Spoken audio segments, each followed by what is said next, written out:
And we are live. Third time a charm. Let's see. Thanks for sticking with me through the technical difficulties. If this is your first time joining, then you know nothing about what has been occurring. So just some learning curves. Glad to be with you. Today is August the 26th. Today time is 3:40. Uh, Thank you for tuning in to the Informal Warfare channel on YouTube. We are going to do this one more time. Now I have something set for us, something new, trying to get used to the software and the addition of going live. But I want to watch the G. Edward Griffin and Yuri Bezmenov interview from 1984. As some may know, Yuri Bezmenov was a KGB special agent and he specialized in propaganda. Now, I think this to be relevant to today's time and era because, as we've shown on the Titans of Liberty podcast, that the new Call of Duty is using their a small clip in their trailer for the new game. And it's very interesting to see that this information that was once considered fringe or conspiracy theory, is now becoming so much more relevant in today's era that we must now go back and analyze what it is that Mr. Griffin has really been educating people on for decades and decades. So I figure I would like to watch this live. I was having some audio troubles previously. We'll watch this live with an audience if you tune in and leave a comment. Tell me what you think about this. Many have seen this, many have not. I have seen this interview. It was a while ago, and it was very fruitful. So fruitful that I orchestrated my life around such plans, and I've always kept my eye open to watch what they have planned. I love studying history. And I'm starting to see a very, very big connection on how and why Trump says America first and also Americanism, not globalism, because we've been basically ran over since the first invasion of 1812. And you have a lot of individuals that have supplanted themselves within our government. And so now what we're seeing with movements like BLM and Antifa, George Soros, and a lot of other unnamed individuals is that they are orchestrating a plan that has been in place for decades, if not centuries. And this is just, I believe, their final push for that godly nation of America. And we will go ahead and get into this. It's an hour and a half long, hour and 21 minutes.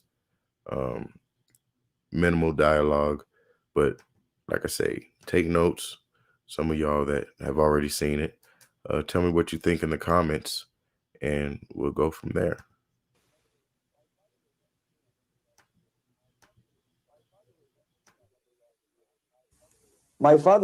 He is on the left here. My father was officer of the General Staff of the Soviet Army. He was inspector of land forces, Soviet troops stationed in countries like Mongolia, Cuba, East European countries. This is the picture taken at the entrance of my Institute of Oriental Languages. It's a part of Moscow State University. As every Soviet student, I was, quote unquote, volunteering for harvesting grain in Kazakhstan. By the end of my training in school, I was recruited by the KGB. This picture was taken on that day, and you can see again how happy it feels to be recruited by the KGB. Pay special attention to number of bottles on the table. One of my functions was to keep foreign guests permanently intoxicated the moment they land at Moscow airport. Keep them drunk. In 1967, the KGB attached me to this magazine, Look magazine. A group of 12 people arrived to USSR from the United States to cover the 50th anniversary of October Socialist Revolution in my country. From the first page to the last page, it was a package of lies.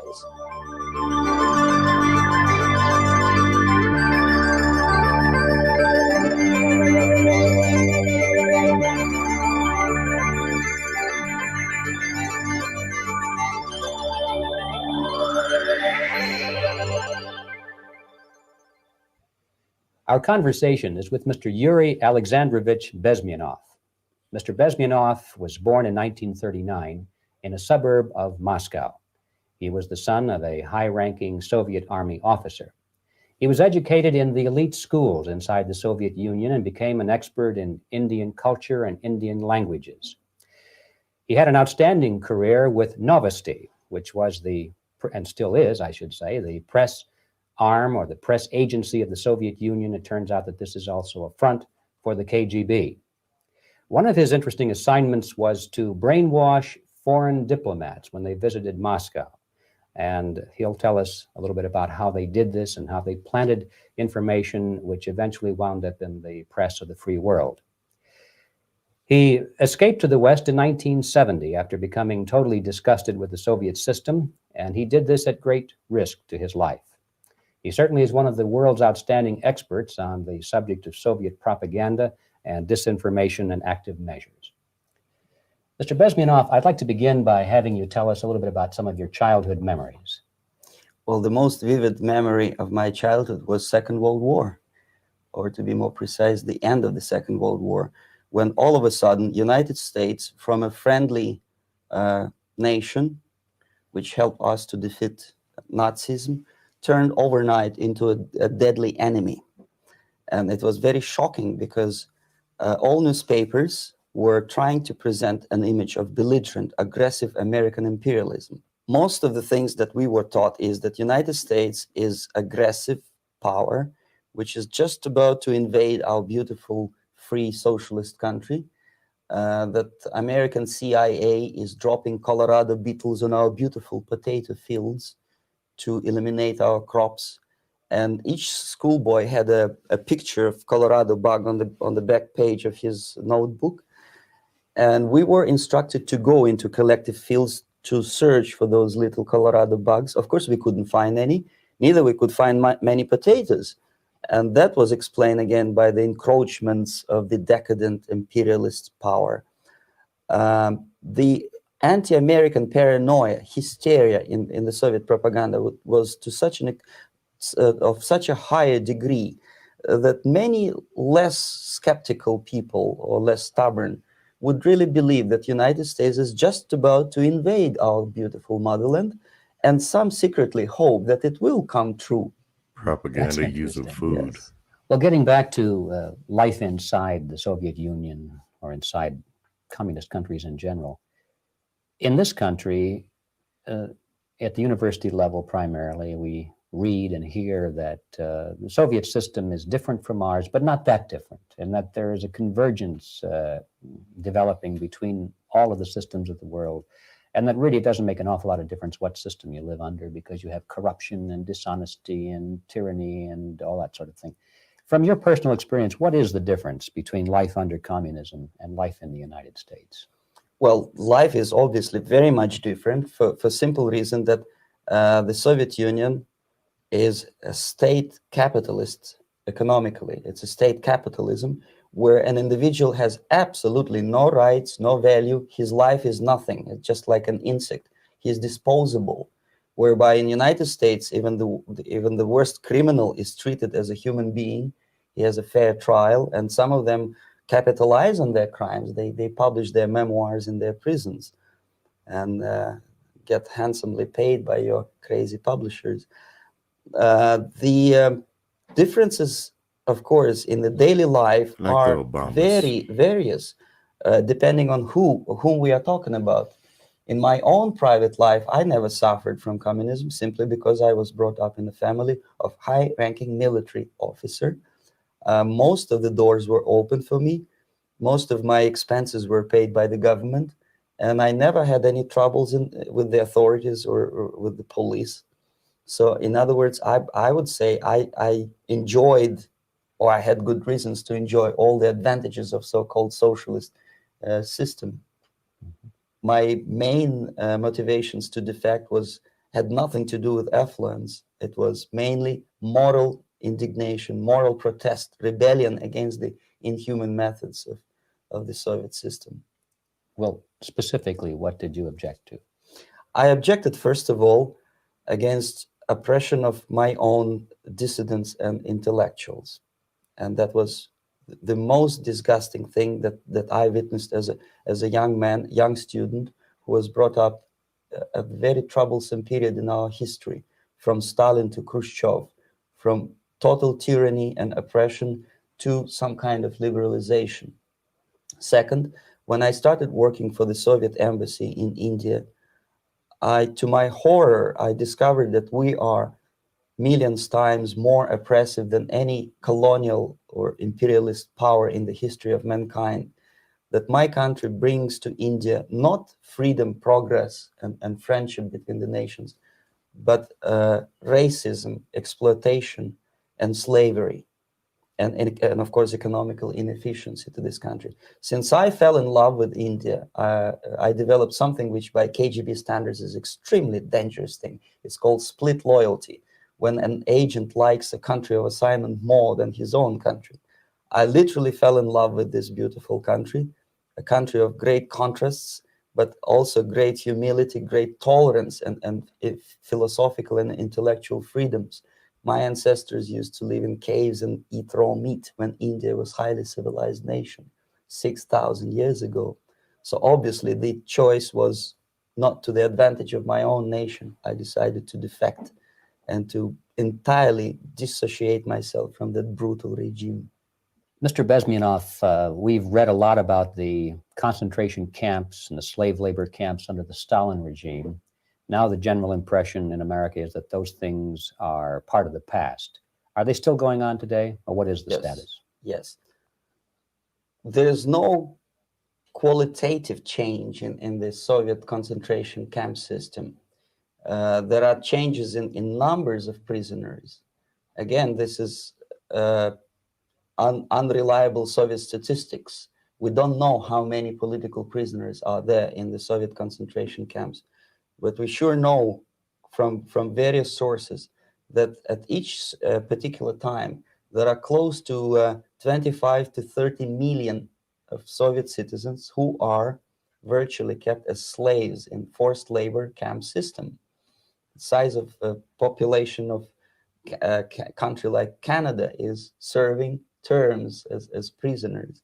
Incredible. So I would say that those intellectuals who try to convince American public that concentration camp system is a thing of a past are either conscientiously misleading public opinion, or they are not very intellectual people. They're selectively blind. See, They lack in Kyle Jersey, the Sanders intellectual guy honesty when they say that. was talking about Well, we've spoken about the intellectuals in this country and also the intellectuals in sending them to the Soviet Union. gulags. What about down at the broad mass level? Do the people in general, the working people, the workers in general in the Soviet Union, do they support the system? Do they tolerate it? What is their attitude? Well, average Soviet citizen, if there is such an animal, of course, does not like the system because it hurts, it kills. He may not understand the reasons. He may not have enough information or educational background to understand. But I doubt very much there are many people who are conscientiously supporting the Soviet system. There are not such people in USSR.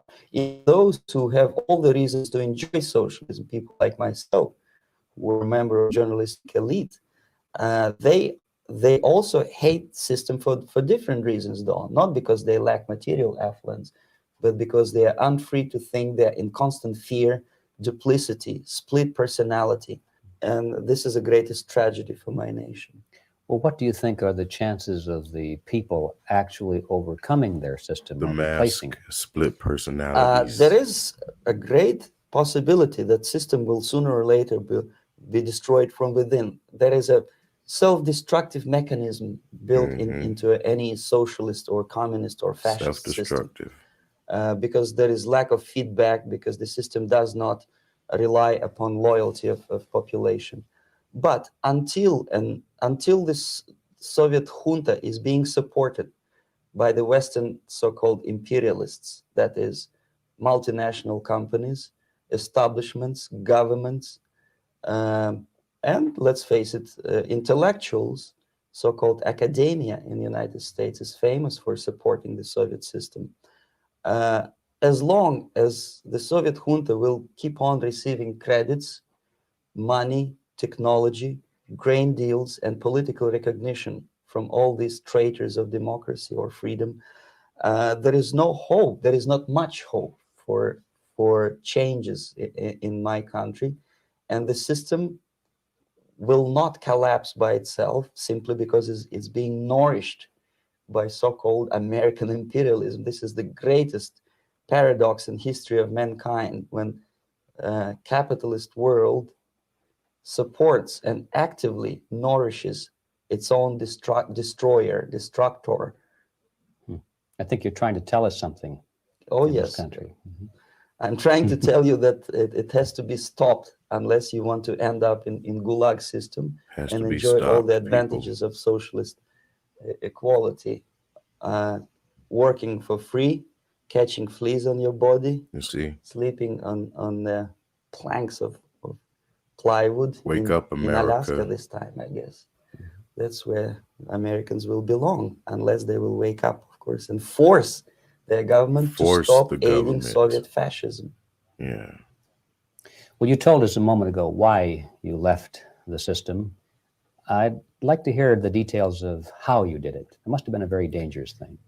It was not so dangerous, it was crazy. First of all, Crazy. because defecting in India is virtually impossible, thanks to very strong pressure from the Soviet government. Excuse me, you were in India. On assignment at Yes, that time. I was working for the Soviet embassy in New Delhi as a press officer. And defecting for a As a Soviet press diplomat is officer. next to impossible. It's a suicide, as I said, because a great friend Indira Gandhi pushed a law through parliament which says, and I quote, "No defector from any country has a right of political asylum in any embassy on the territory of Indian Republic," which is a masterpiece of hypocrisy. No other defector but the Soviet one needs a political asylum. So knowing that perfectly well, I planned a craziest possible way to defect. I studied counterculture in India. There were thousands of young American boys and girls with no shoes, long hair, smoking hash and marijuana, studying sometimes Indian philosophy, sometimes simply pretending that they studied. And they greatly annoyed Indian police, and they were laughing stock of Indians because obviously they were good for nothing students. I studied carefully where they congregate, what routes they travel, what language they speak, what do they smoke. And one day I simply joined a group of hippies to avoid detection of Indian This police. is that shaman move. I was dressed as a typical Like hippie with blue jeans, all those long communes, camise shirts with all kind Bernie of nice Sanders style. decorations like beads, long hairs. He said he was a hippie. I bought a wig because for several weeks I had to turn myself from a conservative Soviet diplomat into a very progressive American hippie. All by propaganda. And that was the only way that I could avoid detection.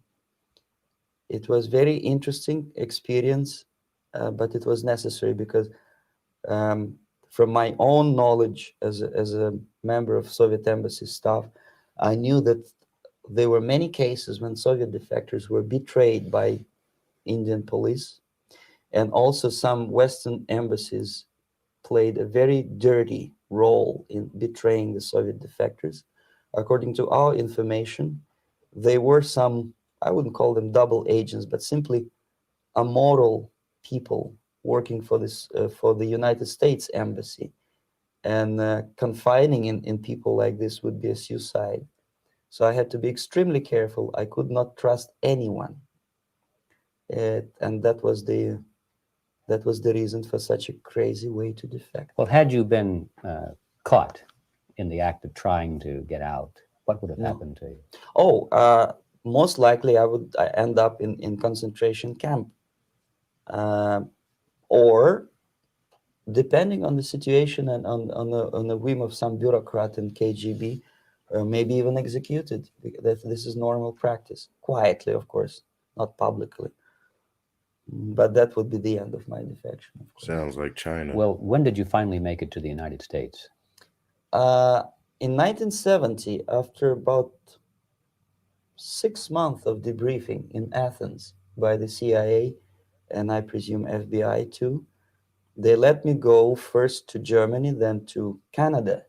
That was my decision. I had to change my identity to protect my family and my friends in USSR. And also, I was a little bit paranoid, knowing that both Soviet KGB and probably some double agents within American system may be after me. So I wanted to settle down as far away as possible. I requested CIA to give me some kind of new identity and just let me go on my own. And I settled in Canada. I was a student. I changed many professions, from farm help and laundry truck driver to language instructor and broadcaster for Canadian You said Broadcasting Corporations CIA in can give Montreal. you a new identity. Well, have you had any threats on your life or any Yes. unpleasantries? In about 5 years, KGB eventually discovered that I am working for Canadian Broadcasting. I made a very big mistake. I started working for overseas service of CBC, which is similar to Voice of America, in Russian language. And of course, monitoring service in USSR picked up every new voice. Every new announcer they would make it a point to discover who he is. And in 5 years, sure enough, slowly but surely, they discovered that I am not Thomas Schumann, that I am Yuri Alexandrovich Bezmenov, and that I'm working for Canadian Broadcasting, and undermining beautiful détente between Canada and USSR. And the Soviet ambassador Alexander Yakovlev made it his personal effort to discredit me. He complained to Pierre Trudeau.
Dang it, I hate that thing.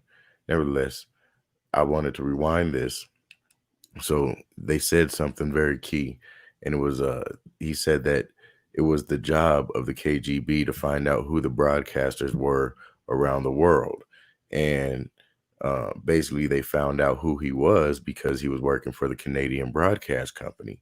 So it's that exposure of the Project Mockingbird within our own deep state and shadow government, from the aspect of like Anderson Cooper, supposedly CIA, former CIA. And we know that many of these editors and say the New York Times, not really owned by an American, owned by, what was his name?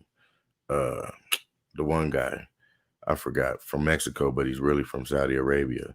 Nevertheless, where we see that these deep state agents, whether it be Mossad, whether it be CIA, KGB, they implant themselves in the mainstream media, and hence why Trump says they are the enemy of the people. Now we'll continue that. I'll run it back about a minute. Let's see if I caught it. Broadcasting Corporations in Montreal. Well, have you had any threats on your life or any Yes. unpleasantries? In about 5 years, KGB eventually discovered that I am working for Canadian Broadcasting.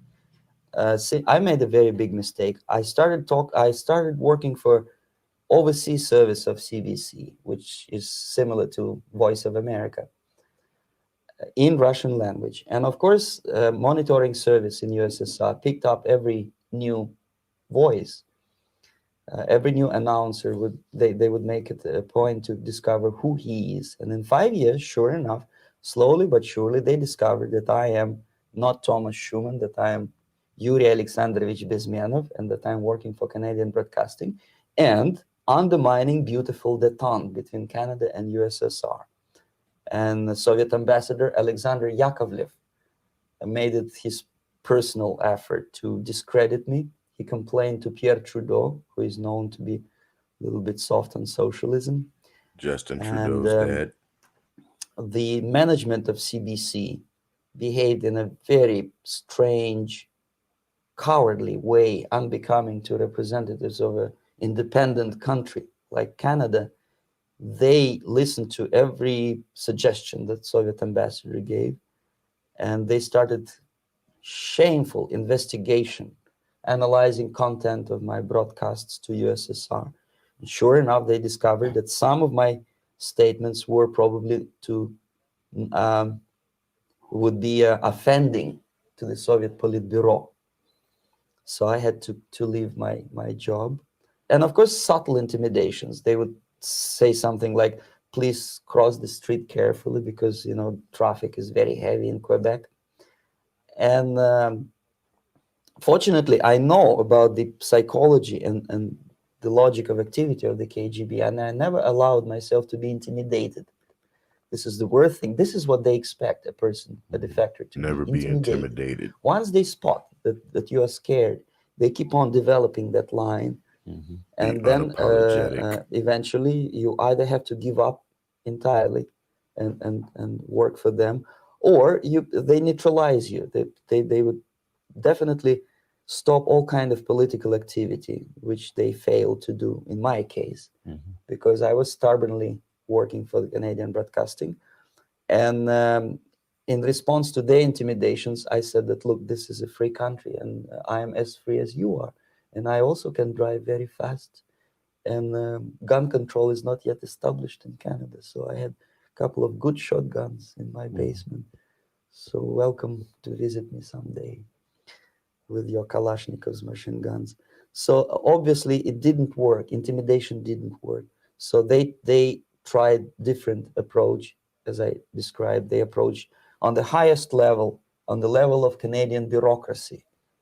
And on that level, they were on successful. that level, they were successful. On individual level, they failed flat.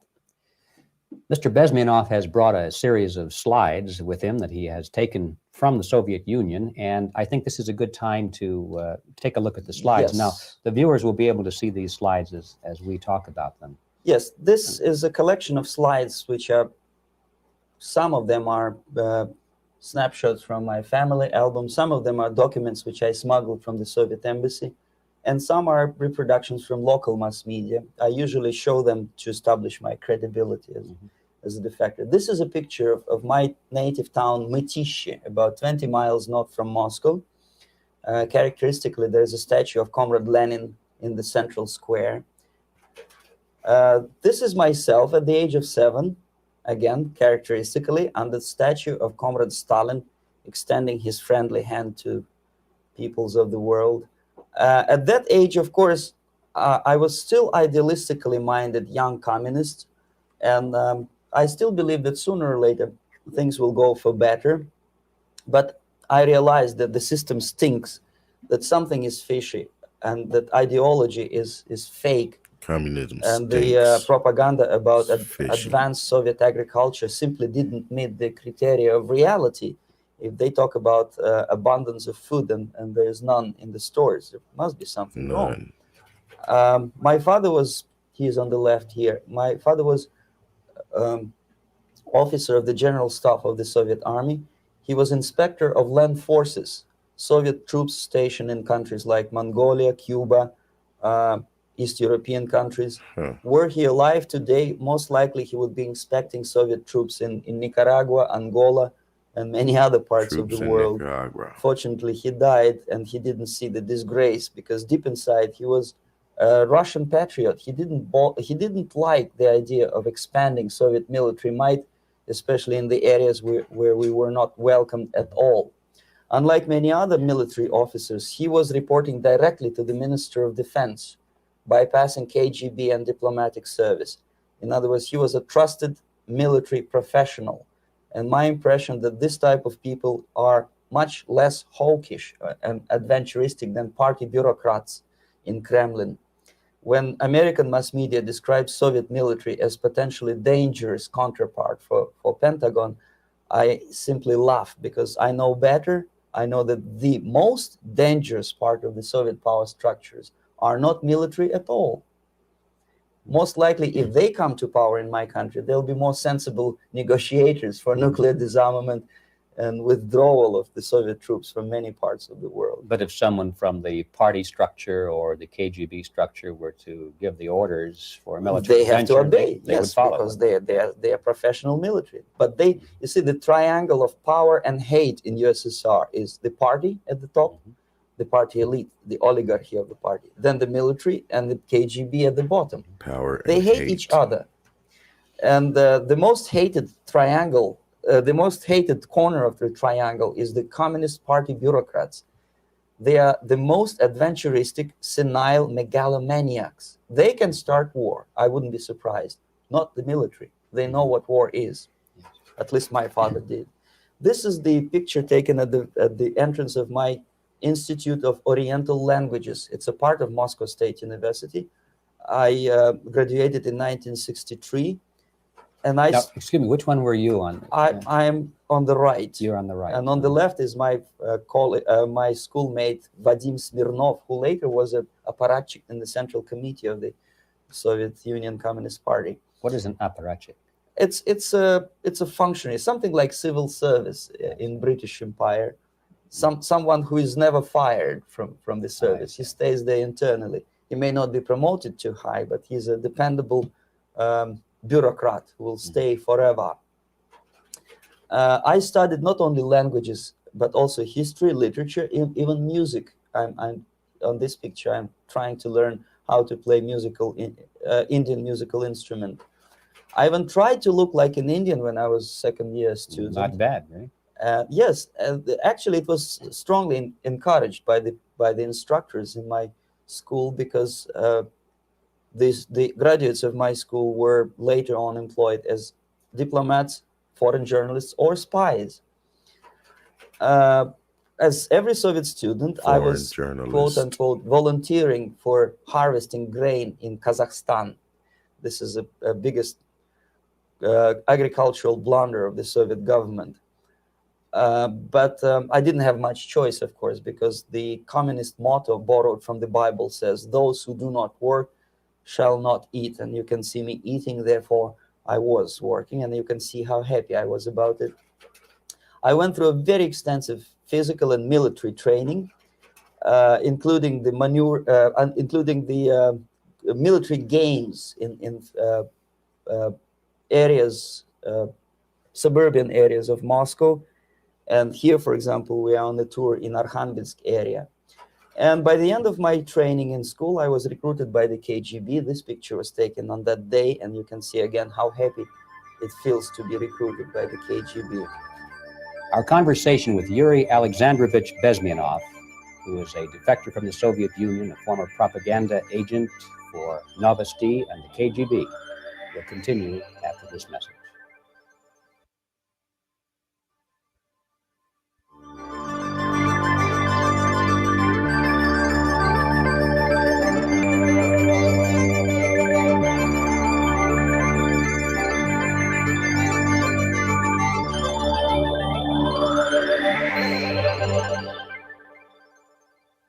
All right. As every student in USSR, I went through very extensive physical and military training and civil defense training too. Unlike in the United States, where civil defense is virtually non-existent, zero. In USSR, every student, whatever is major subject, has to go through very extensive 4-year military and civil defense training. You can see me here with a group of students during one of the war games near Moscow. The main idea, of course, is to prepare a huge reserve army of the USSR each student has to graduate as a junior lieutenant. In my case, it was administrative and military intelligence service. My first assignment was to India as a translator with the Soviet Economical Aid Group, building refinery complexes in Bihar state and Gujarat state. At that time, I was still naively, idealistically believing that what I was doing contributes to the understanding and cooperation between the nations. It took me quite a number of years to realize that what we were bringing to India was a new type of colonialism, 1,000 times more oppressive and exploitative than any colonialism or imperialism in history of mankind. But at that time, I was still hoping that, well, maybe it's not that bad, could be worse, and things may go for better. And I even tried to implement the beautiful Marxist motto, proletarians of all the countries unite. I tried to unite with a nice Indian girl, and I was fascinated by Indian culture, by the family life in this country. But obviously, Communist Party had different plans for my genes, so I had to marry this beautiful Russian girl. In the span of my career, I married 3 times. Most of these marriages were marriages of convenience on advice from the Department of Personnel. This is normal practice in USSR. When a Soviet citizen is assigned to a foreign job, he has to be married, either to keep family in USSR as hostages, or if it's a convenience marriage like mine, so that the husband and wife are virtually informers on each other to prevent defection or contamination by decadent imperialist or capitalist ideas. In my case, I hated that girl so much that the moment I landed in Moscow, we were divorced, and I married later, second time. By the end of my first assignment in India, I was promoted to the position of public relation officer. You can see me here translating a speech by a Soviet boss. And you're on the right. I'm on the right here, yes. And the occasion was commissioning of the refinery complex in Bihar, Barauni. Back in Moscow, I was immediately recruited by Novosti Press Agency, which is a propaganda and ideological subversion front for the KGB. Media. 75% of the members of the Novosti are commissioned officers of the KGB. The other 25 are, like myself, co-opted agents who are assigned to specific operations. In this particular case, you can see me talking to students of Lumumba Friendship University in Moscow. This is a huge school under the direct control of the KGB and Central Committee, where future leaders of the so-called national liberation movements are being educated and selected carefully. And some of them have this, for example, is a group of students from Lumumba. They don't look like students at all. They look more like military, and that's exactly what they were. They were dispatched back to their countries to be leaders of the so-called national liberation movements, or to be translated into normal human language, leaders of international terrorist groups. Another area of activity when I was working for the Novosti was to accompany groups of so-called progressive intellectuals, writers, journalists, publishers, teachers, professors of colleges. You can see me here in Kremlin. I'm second on the left, with a group of Pakistani and Indian intellectuals. Most of them pretended they don't understand that we are actually working on behalf of the Soviet government and the KGB. They pretended that they are actually being guests, VIP intellectuals, that they are treated according to their merits and their intellectual abilities. For us, they were just a bunch of political prostitutes to be taken advantage for various propaganda operations. Therefore, you can see perfectly well the senior colleague of mine on the left doesn't really have that much respect on his face, and myself with a very skeptical smile, typical KGB sarcastic smile, anticipating another victim of ideological brainwashing. This is how a typical conference in Novosti headquarters in Moscow looked like. Sitting in the middle is Boris Burkov, the then director of Novosti Press Agency, high-ranking party bureaucrat in the Department of Propaganda. I am standing next to a famous Indian poet, Sumitranandan Pant. He was famous because he was an author. He was the author of a famous poem titled Rhapsody to Lenin. That's why he was invited to USSR, and everything was paid by the Soviet government. Pay special attention to number of bottles on the table. This is one of the ways to kill the awareness or curiosity of foreign journalists. One of my functions was to keep foreign guests permanently intoxicated the moment they land at Moscow airport. I had to take them to the VIP lounge and toast to friendship and understanding between the nations of the world. Glass of vodka, then a second glass of vodka. And in no time, my guests would be feeling very happy. They would see everything in kind of pink, nice color. And that's the way I had to keep them permanently for the next 15 or 20 days. At certain point in time, I had to withdraw alcohol from them so that some of them who are the most recruitable would feel a little bit shaky, guilty, trying to remember what they were talking last night. That's the time to approach them with all kind of nonsense, such as joint communique or statement for Soviet propaganda. That's the time they are the most flexible. And of course, what they didn't understand, they didn't realize or pretended not to realize, that myself, who was drinking together with them, was not drinking at all. I had ways to get rid of alcohol through various techniques, including special pills, which were given to me by my colleagues. But they were taking it seriously. In other words, they would consume quite a large volumes of alcohol and feel quite uneasy next morning. In 1967, the KGB attached me to this magazine, Look magazine. A group of 12 people arrived to USSR from United States to cover the 50th anniversary of October Socialist Revolution in my country. From the first page to the last page, it was a package of lies, propaganda cliché, which were presented to American readers as opinions and deductions of American journalists. Nothing could be far from truth. These were not opinions. They were not opinions at all. They were the cliches which the Soviet propaganda wants American public to think that they think. If it does make any sense at all.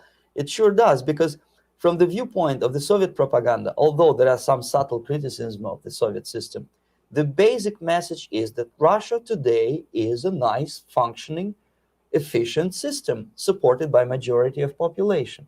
That's the biggest lie. And of course, American intellectuals and journalists from Look magazine elaborated on that untruth in various different ways. They intellectualized that lie. They found all kinds of justifications for telling lies to American public. Excuse me, it was partly your job to make sure that they got these ideas, yes, and accepted them as their own ideas. Right. Actually, even before they arrived to USSR, and they paid astronomical sum of money for that visit, they were submitted, this Novosti Press Agency developed so-called backgrounders, 20-25 pages of information and opinions, which were presented to the journalists even before they bought their tickets to Moscow. They had to analyze the situation, and judging on their reaction to that backgrounder, the local Novosti representative or local Soviet diplomat in Washington, D.C. would assess whether they be given visa to USSR or not. So they were selected ahead of time. Oh, yes, they were pre-selected very carefully, and there's not much chance for honest journalists to arrive to USSR and to stay there for 1 year and to bring this package of lies back home. This, for example, is a centerfold of the Look magazine. They presented this monument erected by Communist Party in Stalingrad as the symbol, personification of Russian military might. And they said in the article, which is published on the site, that Soviets are very proud of the victory in the Second World War. This is another big myth, a lie. No sensible people would be proud to lose 20 millions of their countrymen in a war which was started by Genoese Hitler and Comrade Stalin and paid by American multinationals. Most of the Soviet citizens look at this type of monuments with disgust and sorrow, because every family lost father, brother, sister, or child in the Second World War. Yet American journalists who were trying to appease, to please their hosts, presented this picture on the centerfold as the symbol and personification of Soviet national, they call it Russian national spirit. And it was greatest misconception and a very tragic misunderstanding. Of course, Look magazine was not distributed in USSR. The main audience was in United States. But I presume that many Americans, millions of Americans who were reading Look magazine at that time, had absolutely wrong idea about the sentiments of my nation, about what the Soviets are proud of and what they hate. This is a group, you see the same lady with the sword in Stalingrad. This is the group of journalists. Myself is in the center with the same devilish smile. And Mr. Philip Harrington is on the extreme left there with his camera. This is the gentleman which was so deaf or so uninterested in what I had to say to him. This is the same picture, a blow up of the same picture. Many guests from various countries, in this particular case from Asia and Africa, were taken by me as a Novosti press agency employee for a tour across Siberia, for example. We would show them typical kindergarten, you see, nothing special by American standards, just nice children sitting, eating their breakfast or lunch. What they could not understand, or they pretended not to understand, that this is an exemplary kindergarten. This is not the kindergarten for average person or average family in USSR. And we maintain that illusion in their minds. You can see myself under the red spot in the middle there with the same business-like expression. I'm doing my job. That's what I'm assigned to do, and that's what I was paid to do. But deep inside, I still hope that at least some of these useful idiots would understand that what they are looking at has nothing to do with the level of affluence in my nation. This is a better picture which reflects the true spirit of the Soviet childhood. This picture was printed in a Canadian government publication by mistake. In the middle, you can see children playing on a small courtyard, and the caption goes, "This is a typical kindergarten in Siberia." What these idiots didn't understand, that it is not kindergarten at all. It is a prison for children of political prisoners. But there was not a single mentioning that what they were visiting actually was an area of concentration camps. And the job of people like myself to help them to not to notice that they are actually talking to prisoners. Most of the children were dressed, especially on the occasion of the foreigners' visit. Of course, there were no corpses on the ground. There were no machine gun guards. And it looks not very pleasant, as you see. It looks dull, but obviously it does not create an impression that this is actually a prison. Well, did any of the journalists have the curiosity to ask about prisons and that kind of thing? Yes. They were in Siberia. This yes. is what you associate. Some of them asked questions, and naturally we would give them, for the stupid question, we give them stupid answer. No, there are no prisons in Siberia. No, most of the people who you see are free citizens of USSR. They are very happy to be here, and they are contributing to the glory of the socialist system. Some of them pretended that they believe what I was telling them. And most of them, we may discuss it later. What are the motivations of these people? Why would they stubbornly bring lies to their own population through their own mass media? I have various answers to this. There is not a single explanation. It's a complex of explanations. It's fear, pure biological fear. They understand that they are on the territory of an enemy state, a police state. And just to save their rotten skins and their miserable jobs, their affluence back home, they would prefer to tell a lie than to ask truthful questions and report truthful information. Second, most of these schmucks were afraid to lose their jobs, because obviously if you tell truth about my country, you will not last long as a correspondent of New York Times or Los Angeles Times. They will fire you. What kind of correspondent are you? You obviously cannot find common language with Russians if they kick you out in 24 hours. So just by trying to be conformist to their own editorial bosses, they tried not to offend the sentiments of the Soviet administrators and people like myself. Deep inside, I hope they would insult my or offend my sentiments. Obviously, they preferred not to. Another reason, I refuse to believe it, but obviously there is another reason. Obviously, it's a greed. These people earn a lot of money. When they come back to USA, they claim that they are experts in my country.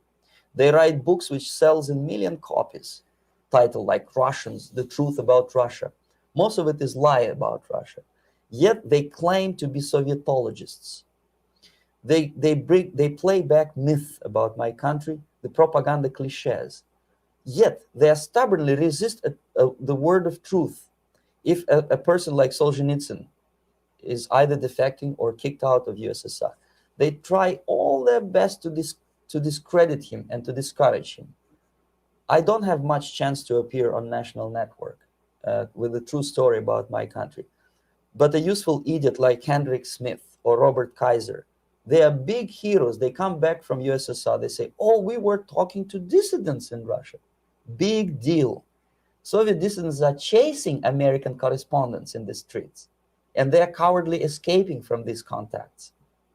For some strange reason, if you want to know more about Spain, you refer to Spanish writers. If you want to learn more about French, you read French writers. Even about Antarctica, I bet you would read Penguins. Only about the Soviet Union, for some strange reason, you read Hendricks and Schmendricks and all kinds of Kissingers, because they claim that they know more about my country. They know nothing or next to nothing, or they pretend that they know more than they actually do. I would say they are dishonest people who lack integrity and common sense and intellectual honesty. They bring back all kinds of stories like that. A kindergarten in Siberia. Omitting the most important fact, it's a prison for children of political prisoners. Another greatest example of monumental idiocy of American politicians. Edward Kennedy was in Moscow, and he thought that he is a popular, charismatic American politician who is easygoing, who can smile, dance at the wedding in Russian Palace of Marriages. What he did not understand, or maybe he pretended not to understand, that actually he was being taken for a ride. This is a staged wedding, especially to impress foreign media or useful idiots like Ed Kennedy. Most of the guests there, they had security clearance, and they were instructed what to say to foreigners. This is exactly what I was doing. You can see me in the same damn wedding palace in Moscow where Ed Kennedy was dancing here. You see, smiling. He thinks he's very smart. From the viewpoint of Russian citizens who observe this idiocy, he's narrow-minded, egocentrical idiot who tries to earn his own popularity through participation in propaganda farces like this. Here you can see myself. On the right, again, exemplary Soviet bride. On the left, 3 journalists from various countries, Asia, Africa, and Latin America. Obviously, they enjoying the situation. They will go back home and write the reports. We were present on a regular Soviet wedding. They were not present on a regular Soviet wedding. They were present, they were part of a farce, of a circus performance. Another thing which I had to sometimes risking my life to explain to foreigners. Time magazine, for example, is very critical of South African racist regime.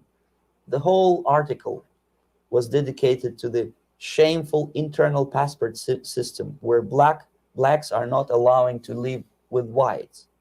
For some strange reason, for the last 14 years since my defection, nobody wanted to pay attention to my passport. This is my passport. It also shows my nationality, and it has a police rubber stamp, which is called propiska in Russian language, which assigns me to a certain area of residence. I cannot leave that area, same way as this black man cannot leave the area in South Africa. Yet we call South African government racist regime. Not a single Jane Schmonda or Fonda is brave enough, courageous enough to come to media and say, look, this is what happens in USSR. I send a copy of my passport to many American liberals and civil rights defenders and all the other useful idiots. They never bothered to answer me back. This shows what kind of integrity, what kind of honesty these people are. They're a bunch of hypocrites because they don't want to recognize a good example of racism in my country. And on that note, I'll interject. Once again, he says something very interesting. And it's kind of like our politicians right now won't say anything about what's going on in China, or kind of like LeBron James can talk about the racism and things over here, but not mention the racism over there in China. And not only that, but what about the concentration camps with the Muslims? There you go. And just the discrepancy that China keeps its people in, but yet they too are now doing colonialism all around the world, whether it be in Africa, America, buying our politicians off, useful idiots, like Dianne Feinstein, having a Chinese driver for over 20 years, and Joe Biden saying, hey, we need to go ahead and implement China in all forms of our society, whether it be government, whether it be the schools, saying all sorts. And it's just interesting when we see this propaganda displayed right now. They won't talk about the injustices over there in China or anywhere else, but they'll talk about, oh, it's not right, not another life, can't be, the Republicans are the party of death, when it's like, wait a second, your guys' policies and bills are the one that's actually not pro-life. So we'll continue. I'll rewound it about a minute, just because that's a very interesting point, and it's very obvious in what's going on today. They were not present on a regular Soviet wedding. They were present, they were part of a farce, of a circus performance. Another thing which I had to sometimes risking my life to explain to foreigners, Time magazine, for example, is very critical of South African racist regime. The whole article was dedicated to the shameful internal passport system where blacks are not allowing to live with whites. For some strange reason, for the last 14 years since my defection, nobody wanted to pay attention to my passport. This is my passport. It also shows my nationality, and it has a police rubber stamp, which is called propiska in Russian language, which assigns me to a certain area of residence. I cannot leave that area, same way as this black man cannot leave the area in South Africa. Yet we call South African government racist regime. Not a single Jane Schmonda or Fonda is brave enough, courageous enough to come to media and say, look, this is what happens in USSR. I send a copy of my passport to many American liberals and civil rights defenders and all the other useful idiots. They never bothered to answer me back. This shows what kind of integrity, what kind of honesty these people are. They're a bunch of hypocrites because they don't want to recognize a good example of racism in my country. This is the first stage of befriending a professor. You can see myself on the left with the same James Bond smile. On the right is my KGB supervisor, Comrade Leonid Mitrokhin, and in the middle, a professor of political science in Delhi University. The next stage would be to invite him to a gathering of Indo-Soviet Friendship Society. There he is sitting next to his wife before he is being sent to USSR for free trip. Everything is paid by the Soviet government. He was made to believe that he is invited to USSR because he's a talented, sober-thinking intellectual. Absolutely false. He is invited because he is a useful idiot, because he would agree and subscribe to most of the Soviet propaganda cliché. And when he is coming back to his own country, he is going for years and years to teach the beauties of Soviet socialism to newer and newer generations of his students, thus promoting the Soviet propaganda line. The KGB was even curious about this gentleman. It may look innocent. Maharishi Mahesh Yogi, a great spiritual leader, or maybe a great charlatan and crook, Yeah. depending on from which side you're looking at him. The commune in Beatles Oregon. were trained at his ashram in Hardwar in India how to meditate. Mia Farrow and other useful idiots from Hollywood visited his school, and they returned back to United States absolutely zonked out of their minds with marijuana, hashish, and crazy ideas of meditation. To meditate, in other words, to isolate oneself from the current social and political issues of your own country, to get into your own bubble, to forget about troubles of the world. Obviously, KGB was very fascinated with such a beautiful school, such a brainwashing center for stupid Americans. I was dispatched by the KGB to check what kind of VIP Americans attend this school. That's you on the left. Yes, I'm on the left. I was trying to get enrolled in that school. Unfortunately, the Maharishi Mahesh Yogi asked too much. He wanted $500 American for enrollment. But my function was not actually to get enrolled in the school. My function was what kind of people from United States attend this school. And we discovered that, yes, there are some influential members of family, public opinion makers of United States who come back with the crazy stories about Indian philosophy. Indians themselves look upon them as idiots, useful idiots. To say nothing about KGB, who looked at them as extremely naive, misguided people. Obviously, a VIP, say a wife of a congressman or a prominent Hollywood personality, after being trained in that school, is much more instrumental in the hands of manipulators of public opinion and KGB than a normal person who understands, who looks through this type of fake religious training. Why would they be more susceptible to manipulation? I just mentioned that because, you see, a person who is too much involved in introspective meditation. You see, if you carefully look what Maharishi Mahesh Yogi is teaching to Americans, is that most of the problems, most of the burning issues of today can be solved simply by meditating. Don't rock the boat. Don't get involved.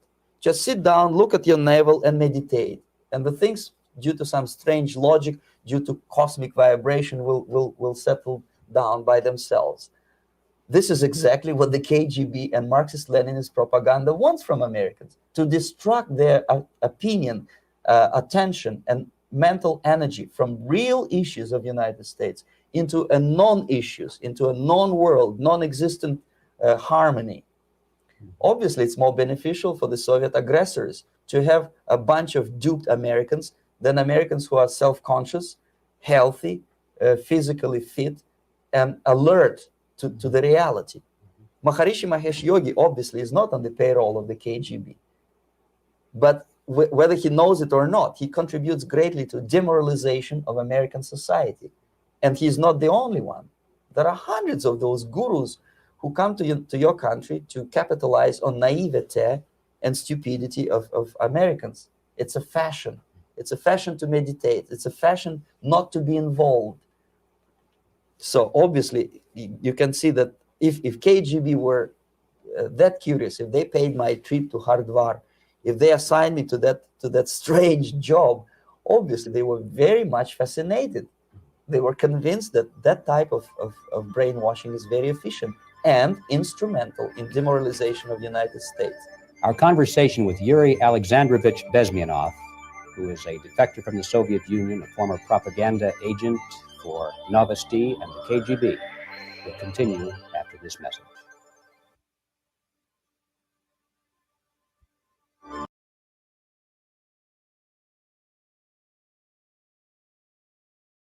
I'll pause right there and interject something real quick. Just think China whenever you're saying Soviet Union, and just think that we have all these infiltrators, and sounds like got a comment says sounds like what's going on with the BLM, you know what I mean, in the COVID right now. or the CV 1984, as I like to call it, because what you have going on is now it's a fashion to be involved, right? And the demoralization of Americans is still the goal and objective, and now it's being deployed at a rapid rate. So I heard a discussion of the mask and how someone was communicating with somebody and they had a little baby, like a infant, and the baby was basically terrified because they was trying to communicate and the people had on the mask.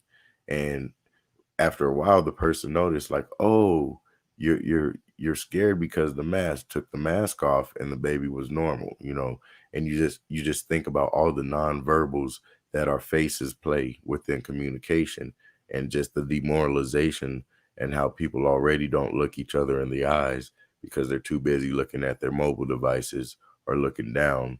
So they first trained us to look down, now they put a mask over your face and you don't even know if a person's smiling or not. So we'll get back into it. I just wanted to make that note since they had a break.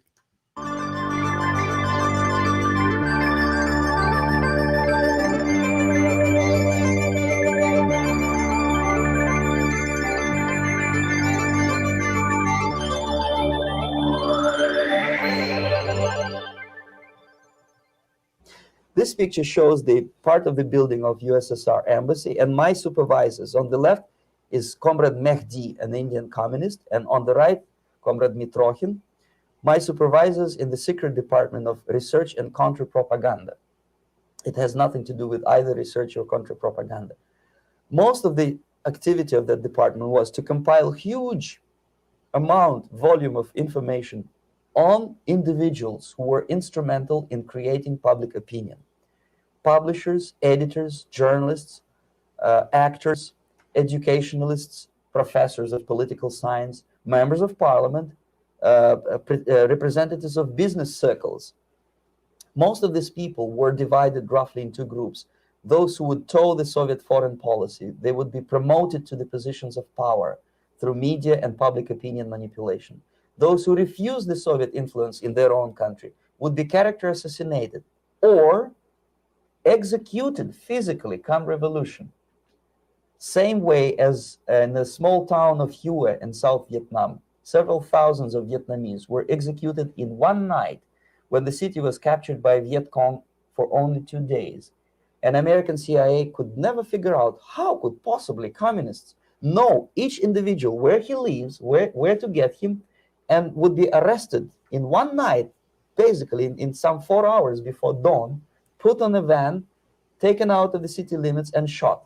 Contact The tracing. answer is very simple. Long before communists occupied the city, there was extensive network of informers, local Vietnamese citizens, who knew absolutely everything about people who are instrumental in public opinion, including barbers and taxi drivers. Everyone who was sympathetic to the United States was executed. Same thing was done under the guidance of the Soviet embassy in Hanoi, and same thing I was doing in New Delhi. To my horror, I discovered that in the files where people were doomed to execution, there were names of pro-Soviet journalists with whom I was personally friendly. Pro-Soviet. Yes. They were idealistically minded leftists who made several visits to USSR, and yet the KGB decided that come revolution or drastic changes in political structure of India, they will have to go. Why is that? Because they know too much.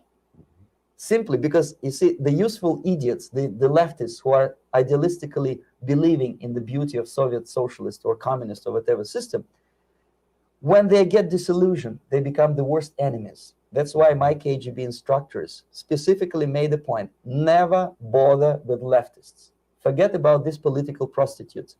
Aim higher. This was my instruction.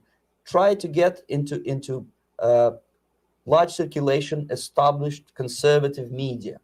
Rich, filthy rich movie makers, intellectuals, so-called academic circles, cynical, egocentric people who can look into your eyes with angelic expression and tell you a lie.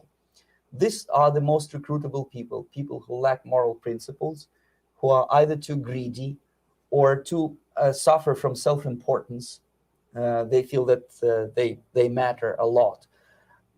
These are the people who KGB wanted very much to recruit. But to eliminate the others, to execute the others, don't they serve some purpose? Wouldn't they be the ones they rely on? They serve purpose only at the stage of destabilization of a nation. For example, your leftists in United States, all these professors and all these beautiful civil rights defenders, they are instrumental in the process of the subversion only to destabilize the nation. When their job is completed, they are not needed anymore. They know too much. Some of them, when they get disillusioned, when they see that Marxist-Leninists come to power, obviously they get offended.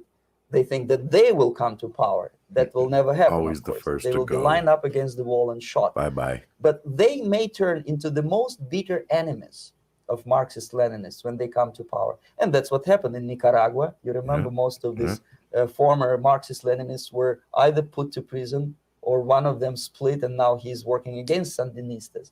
It happened in Grenada when Maurice Bishop was already a Marxist. He was executed by a new Marxist who was more Marxist than this Marxist. That's why we got to wake Same them up, happened in Afghanistan when first there was Taraki, he was killed by Amin, then Amin was killed by Babrak Karmal with the help of KGB.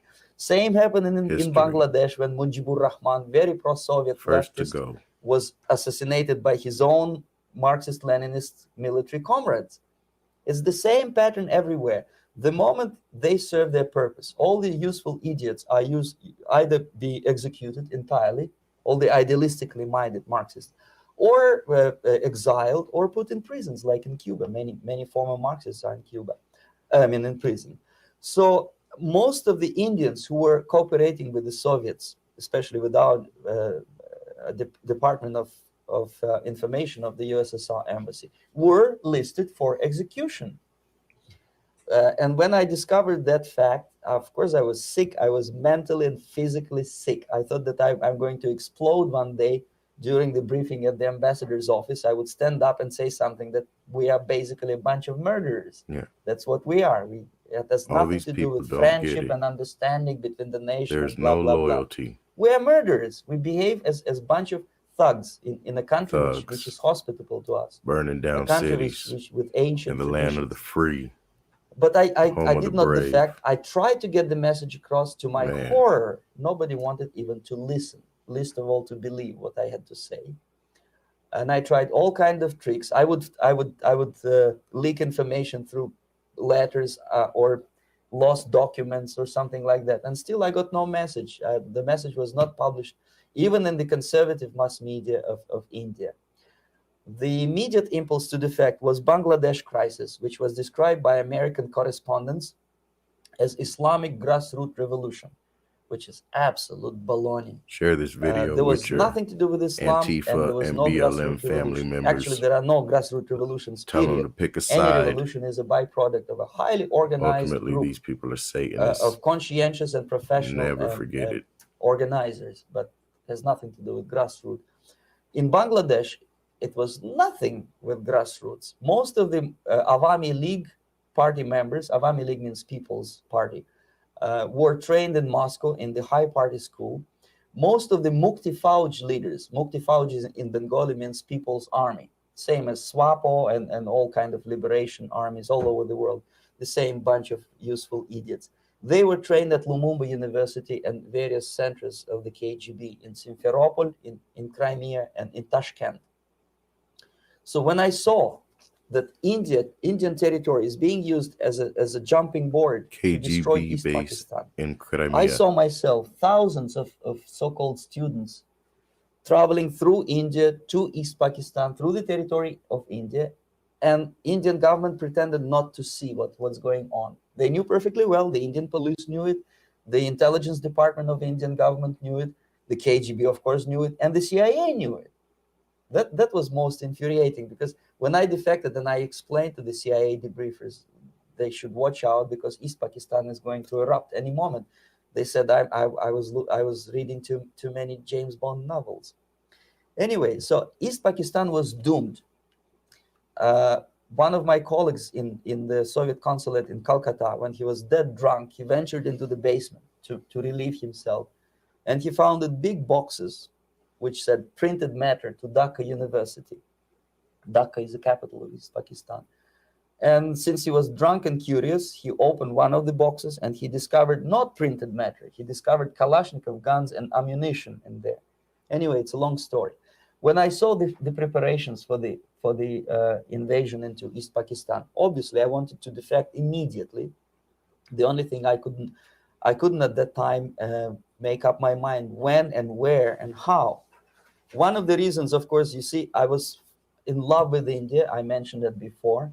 I spoke the languages, I socialized with people, and I understood that I had to act fast unless I want this beautiful country to be permanently and irreparably damaged by our presence. China is one of the reasons China not to defect was, as you can see, I was living in relative affluence. Who the hell in a normal mind would defect and do what? To be abused by your media? Gotta do more to be research. Called McCarthyist and fascist and paranoid? All these names. Or to drive a taxi in New York City? What for? What the hell for should I defect? To be abused by Americans? To be insulted in exchange for my effort to bring the truthful information about impending danger of subversion? As you can see, I was living in quite a comfortable conditions next to swimming pool where Indians were not allowed, by the way. I was highly paid expert in propaganda. I had my family. I was respected by my nation. My career was cloudless. The third reason, how to defect with the family. To defect with the baby and the wife would be virtual suicide because according to law, that hypocritical law which I quoted before, the Indian police will have to hand me over back to the KGB, and that will be the end of my defection and probably my life. Again, I cannot smuggle my wife because she was not quite sure what I was doing. She was not that idealistically involved, and she was definitely not in the total picture of what I was doing for the KGB. She would be shocked if I put her in my van and drive her to the American embassy or elsewhere. That would be a greatest danger. So again, I had to defect in such a way that my defection would look as simple disappearance. And there were many cases like that when the Soviet agents simply disappeared, either killed in action or thanks to their curiosity and their close contacts with radicals. Some of them were killed by the Marxists, by the way. It happened in many African countries when the Soviet KGB were killed by Africans themselves. Not because they hated Marxism, Leninism, but because they were simply trigger-happy bunch of unruly characters. If you give them a machine gun, they will shoot. And some of the Soviets obviously were not careful enough to protect themselves, and they got into embarrassing situations when they were shot at the crossfire between factions of so-called liberation movements. Anyway, so I decided, as I said, to study the counterculture. I decided this probably would be the best way to disappear. I socialized with characters like this. On the left, you see, he's a barefoot American hippie. It took me quite a long time to study exactly what they were doing and how to mix with them. But eventually I did it. Most of Indian newspapers carried my picture and promise of 2,000 rupees for information about my whereabouts. But they were looking for the wrong person because they obviously tried to stop a young Soviet diplomat in white shirt and tie, and this is how I looked at the time of defection. Nobody could possibly think that a Soviet diplomat would be as crazy as to join a bunch of hippies. That's you. Travel India and smoke hash. So I made it literally almost like a Hollywood-style detective story.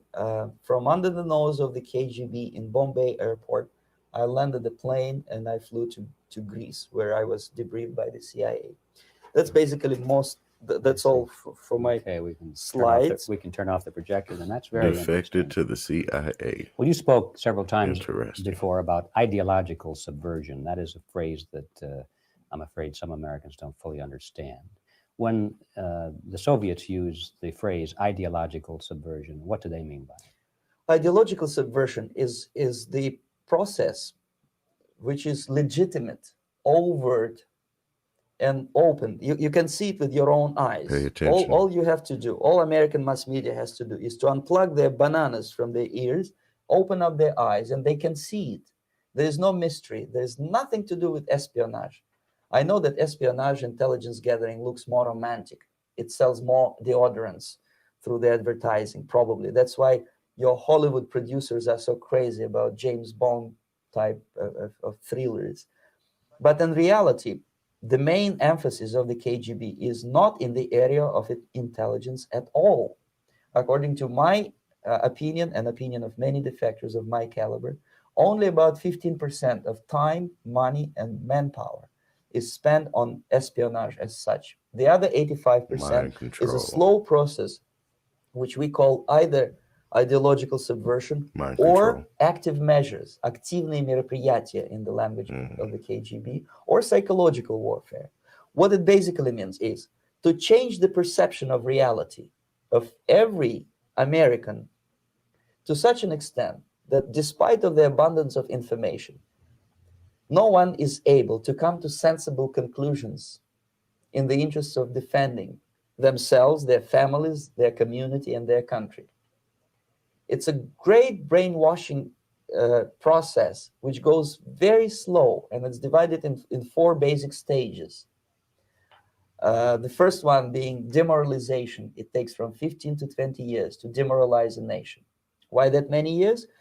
Because this is the minimum number of years which requires to educate one generation of students in the country of your enemy, exposed to the ideology of the enemy. In other words, Marxism-Leninism ideology is being pumped into the soft heads of at least 3 generations of American students without being challenged or counterbalanced by the basic values of Americanism. Think American about the Iraq the war result, and Afghan the result you war, can see. Most of the Patriot people Act. who graduated in the 60s, dropouts or half-baked intellectuals, are now occupying the positions of power in the government, civil service, business, mass media, educational system. You are stuck with them. You cannot get rid of them. They are contaminated. They are programmed to think and react to certain stimuli in a certain pattern. You cannot change their mind, even if you expose them to authentic information, even if you prove that white is white and black is black, you still cannot change the basic perception and the logic of behavior. In other words, these people, the process of demoralization is complete and irreversible. To get rid society of these people, you need another 20 or 15 years to educate a new generation of patriotically minded and common sense people who would be acting in favor and in the interests of the United States society. And yet these people who've been programmed and, as you say, in place and Yes. who are favorable to an opening with the Soviet concept, these are the very people who would be marked for extermination in this country? Most of them, yes. Simply because the psychological shock when they will see in future what the beautiful society of equality and social justice means in practice, obviously they will revolt. They will be very unhappy, frustrated people, and the Marxist-Leninist regime does not tolerate these people. They will join the links of dissenters, dissidents. Unlike in present United States, there will be no place for dissent in future Marxist-Leninist America. Here you can get popular like Daniel Ellsberg and filthy rich like Jane Fonda for being dissident, for criticizing your Pentagon. In future, these people will be simply squashed like cockroaches. Nobody is going to pay them nothing for their beautiful, noble ideas of equality. This they don't understand, and it will be a greatest shock for them, of course. The demoralization process in the United States is basically completed already. For the last 25 years, actually it's overfulfilled, because demoralization now reaches such areas where previously not even Comrade Andropov and all his experts would even dream of such a tremendous success. He said it's Most of it overfulfilled. is done by Americans to Americans, thanks to lack of moral standards. Put your As I mask mentioned on. before, exposure to true information does not matter anymore. A person who was demoralized is unable to assess true information. The facts tell nothing to him. Even if I shower him with information, with authentic proof, with documents, with pictures, Even if I take him by force to the Soviet Union and show him concentration camp, he will refuse to believe it. Yeah, I'm gonna stop because see, I'm sure we've all been there where you have the evidence, you have the facts, you're telling them, hey, this is what's going on, whether it's your family, friends, co-workers, doesn't matter. But what he's saying is they are gone. There is no coming back for them. It will take at least 20 more years, 15 more years to bring that back. So he said this is 1984, that the demoralization is already been over fulfilled. So fast forward to 2020, and you could see all of these mandates, these rules, when we know it's a federal law that you can't have mask on your face because it had to do with like the Ku Klux Klan and all of that stuff. So how asinine is it that they flip things right upside on their head and say now you must wear a mask or a face covering in order to get business served to you, or whatever the case may be, but it's really enforced by the corporations and the businesses. But yet we know that the governors don't have really the authority to do that. But it's demoralizing. If we really truly believe that we're the image and the likeness of the Most High Almighty Creator, how shameful is it that we put a mask on when Psalms 34, Psalms chapter 34 says, our faces shall never be covered with shame. So I just want to highlight that because it sometimes feels like you're speaking to a brick wall, or you be like, why do they not understand where I'm coming from? What do you say? The KGB itself said, don't even bother with leftists. Like, well, that's quite a statement. And these are the people that induce the psychological warfare upon mankind. 15 to 20 years. So what psychological change do you think is being done upon the people right now with all of these upside down edicts where they're trying to normalize pedophilia and things they're coming after our children in the most ungodly ways, and they're trying to normalize that, yet it's also demoralizing. But what is it teaching this generation when they feel that they are not equal? Well, we all have a God-sized hole in our heart, and you'll never feel equal if you don't let God, God, the creator, whatever you want to call it, that life that sustains your life. If you don't want to let that into your life, then of course your life is going to be miserable and feel like, but I do believe that the only hope for these people is Christ. So even though it may seem like they're gone, I don't believe they're beyond prayer, although some are children of disobedience. We'll get back into it. Powerful field, because demoralization now reaches such areas where previously not even Comrade Andropov and all his experts would even dream of such a tremendous success. Most of it is done by Americans to Americans, thanks to lack of moral standards. As I mentioned before, exposure to true information does not matter anymore. A person who was demoralized is unable to assess true information. The facts tell nothing to him. Even if I shower him with information, with authentic proof, with documents, with pictures, even if I take him by force to the Soviet Union and show him concentration camp, he will refuse to believe it until he is going to receive a kick in his fat bottom. When a military boot crashes his balls, then he will understand, but not before that. That's the tragic of the situation of demoralization. So basically, America is stuck with demoralization. And unless, even if you start right now, here, this minute, you start educating new generation of Americans, it will still take you 15 to 20 years to turn the tide of ideological perception of reality back to normalcy and patriotism. The next stage is destabilization. This time, subverter does not care about your ideas and the patterns of your consumption. Whether you eat junk food and get fat and flabby, doesn't matter anymore. This time, and it takes only from 2 to 5 years to destabilize a nation. It's what matters is essentials: economy, foreign relations, defense systems. And you can see it quite clearly that in some areas, in such sensitive areas as defense and economy.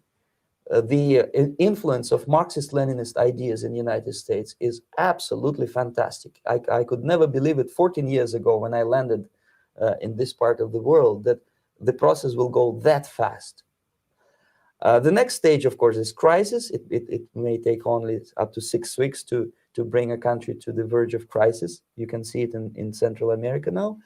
And after crisis, with a violent change of power, structure, and economy, you have so-called the period of normalization. It may last indefinitely. Think Venezuela. Normalization is a cynical expression borrowed from Soviet propaganda. When the Soviet tanks moved into Czechoslovakia in '68, Comrade Brezhnev said, now the situation in brotherly Czechoslovakia is normalized.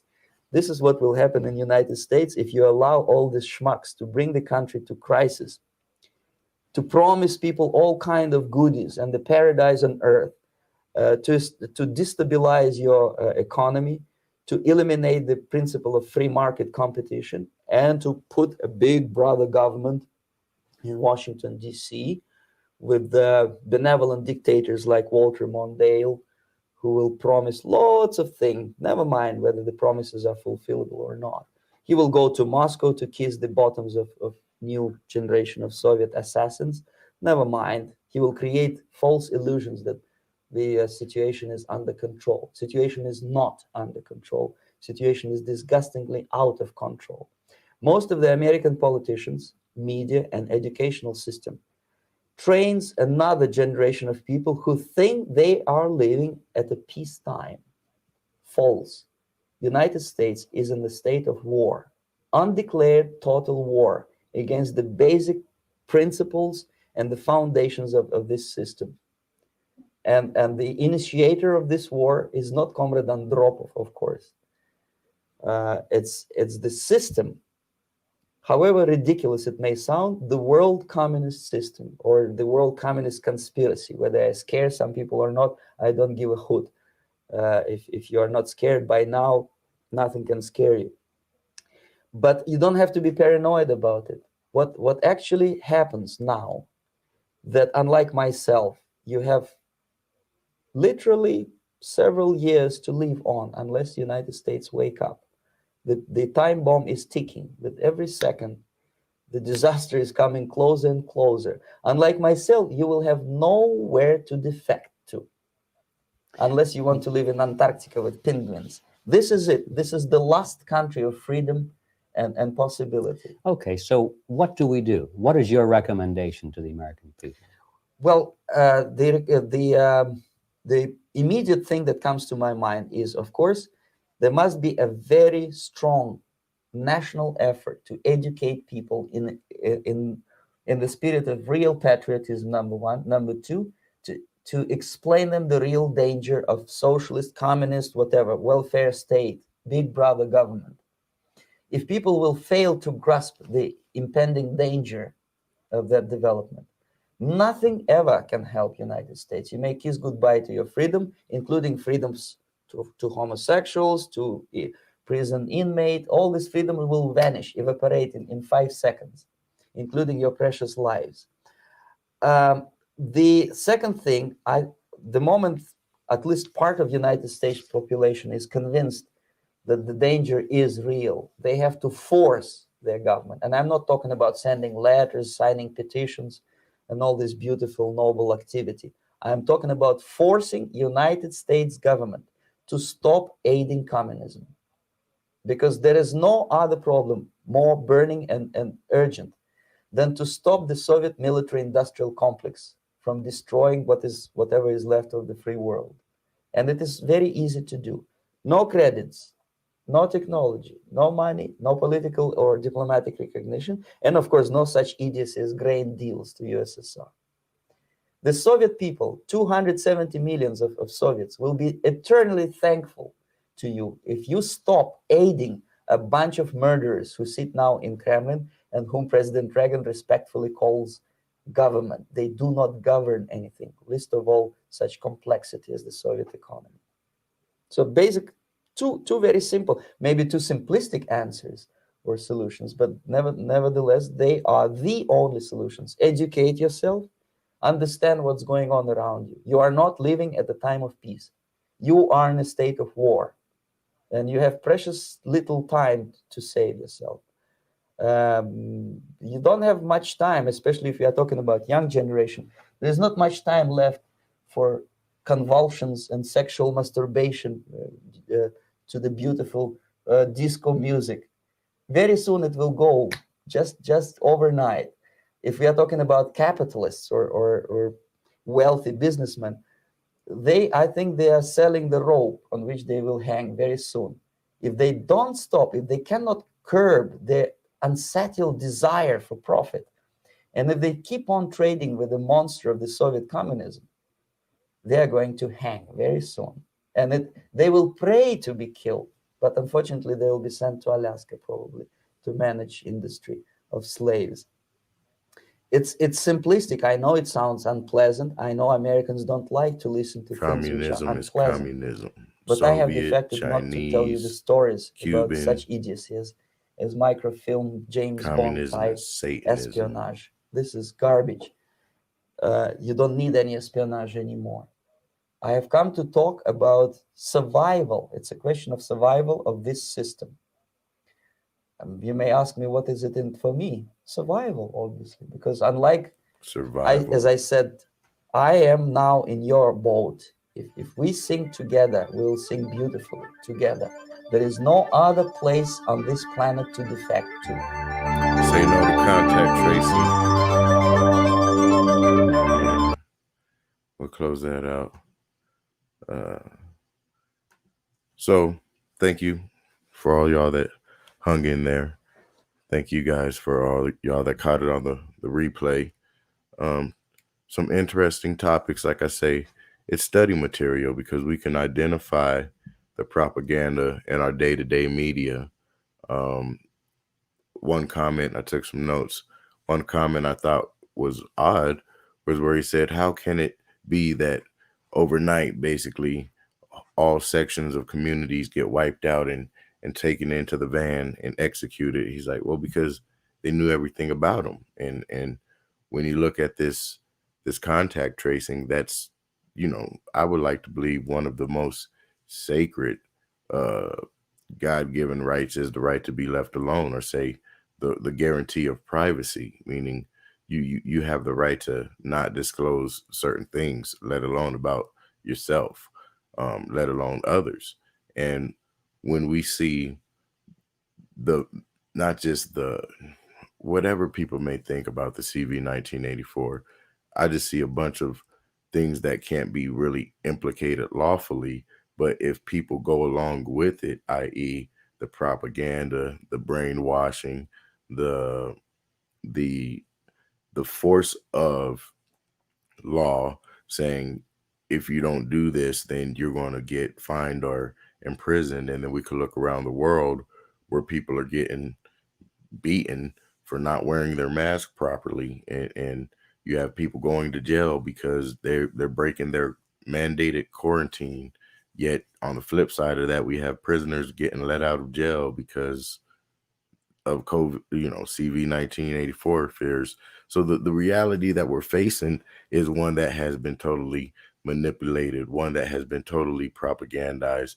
I seen an article today, or more so a report. I didn't get to really read it. It was on CBN Newswatch.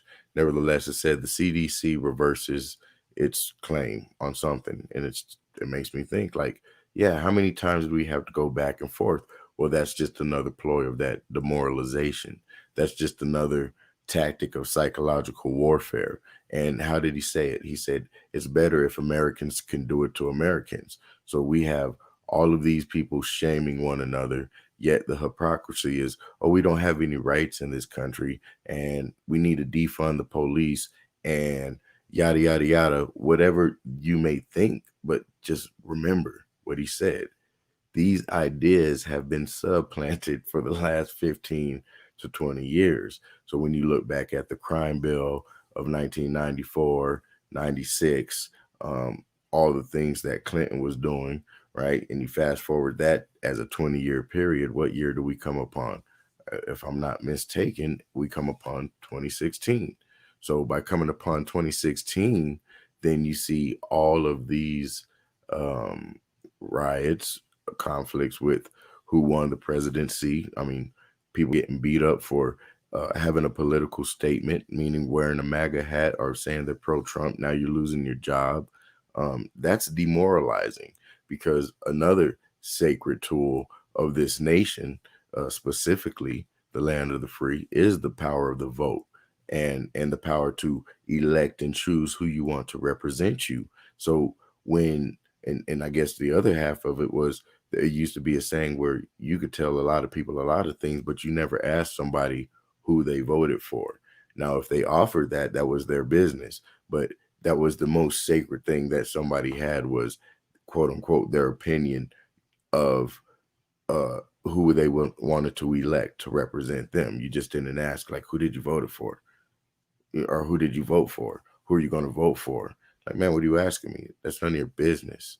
Why? Because that's a sacred guarantee, the power of the vote. So when you can say to an individual by way of force and way of action, we don't agree with your representation, or you're wrong, or even so much fast forward to now 2020, you have Nancy Pelosi saying that those who support the Republicans and the Republican president are domestic terrorists. When we know that you're the domestic terrorist, okay, and you've been working with foreign enemies and getting foreign money, admitting that you've got your political start in Chinatown, and you could just see the corruption of all of these professors, and you listen to this individual saying, yeah, we co-opted schools.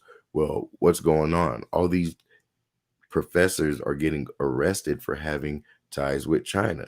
Everything that I heard today, I would supplant China in with it. But the key of it is, he said the Soviet communists, and we know that the CCP worldwide is known as the Chinese Communist Party. It's not a secret.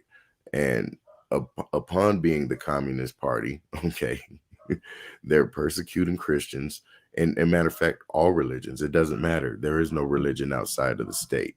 So communism is to a point where saying there is no God but us. And that government faction, matter of fact, hating all forms of government, even itself, to a matter of self-destruction. Once upon, that's what it basically leads to. As you hear them say, hey, the people that was basically the enforcers was the first ones to go. We know these things. These aren't any secrets. But I won't take any more of your time up. Appreciate your time. Appreciate your attention. Share with others, not necessarily this version. You could, share the raw feed. I think I left a link in here. This is at Politically Incorrect on YouTube. Let's go ahead and make it small for people to see if they would like. Nevertheless, God bless you all. I will end with a prayer, just because it feels good, and people need to know. Father God, we come to you right now, giving you thanks, honor, and glory, as humble as we know how, asking for forgiveness, asking that you open our ears, Father God, open our minds and open our hearts, not just only to receive you, but to receive your word, to receive your forgiveness, and also to receive your direction. For you say that if we delight ourselves in your way, Father, you'll give us the desires of our heart. We just ask that you fill our hearts right now, and reach out to those that don't know you. Rush speedily to those in need of you, Father. We give you thanks, honor, and glory. In the name of Jesus, amen. Once again, thank you all. Tune in tonight, Titans of Liberty. We'll leave 8 p.m. Mountain Standard, 10 p.m. Eastern. God bless y'all. May the hand of the Lord stay over you. Peace.